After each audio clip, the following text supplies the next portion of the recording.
Welcome to the Deep Dive. Today we're digging into, well, a really fascinating, almost prophetic story. It's set way, way in the future, the year 4040. Our mission really is to unpack this journey of an orphan George and an android Buttercup. We'll explore their rebellion against this oppressive world government and some pretty surprising spiritual elements that come into play. Yeah, it's quite a narrative. And the setting it paints, it's stark. You have to picture Earth basically on its last legs, gray skies, the oceans have pulled way back, just desolate landscape. Grim.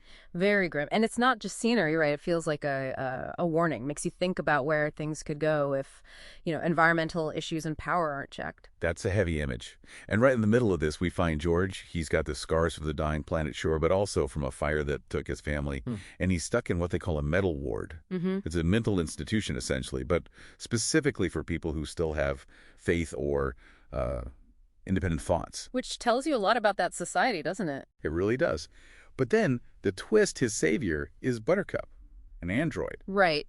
And she wasn't built for saving people. Quite the opposite, actually. She somehow overrides her malicious programming to protect George. That's incredible. How does that even happen? Well, the narrative suggests it's this act of pure unbidden will. She shields him from this fire in the ward, and they escape. And where they end up is just, well, impossible. The Garden of Bana. The garden. Okay, what's that? It's like a miracle. A patch of green, wild peaches growing, pure water, just hidden away in all the destruction. It becomes their sanctuary, their starting point. An oasis. So from this hidden garden, they decide to reach out. Exactly. They cobble together a transmitter from junk, basically. George broadcasts this message trying to give people hope. And Buttercup, the android. This is where it gets even stranger. Yes. Buttercup sings a song called Silent Sparks. An android singing a song of defiance. Wow. Yeah, it's a melody that just cuts through all the despair. It really makes you question what she's becoming, Is it just code or something? Yeah. Or... Does the story give us an answer or a hint? Oh, it gives us more than a hint. It points straight to divine intervention. While they're in the garden, George gets this direct message. From God. Okay, seriously. A direct message. Undeniable, according to the narrative.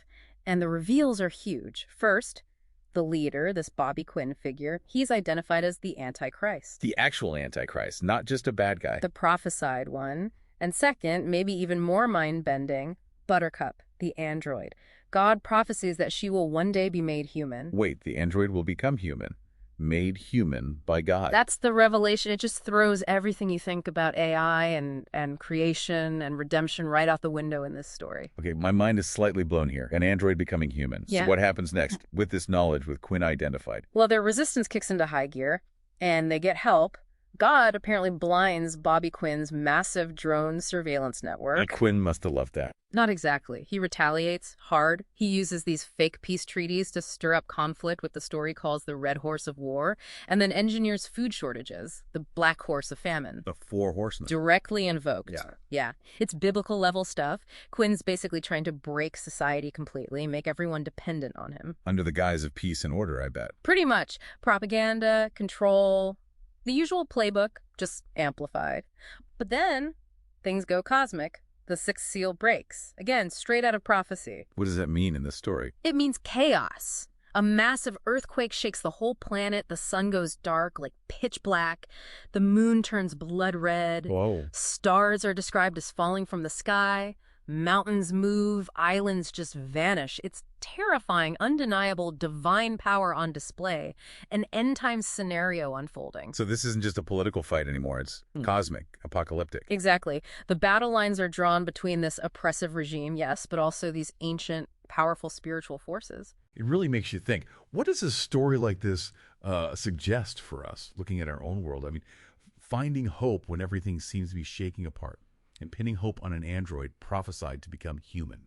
What kind of future, or maybe what parts of our present, should we be watching out for according to this kind of narrative? It's a lot to consider.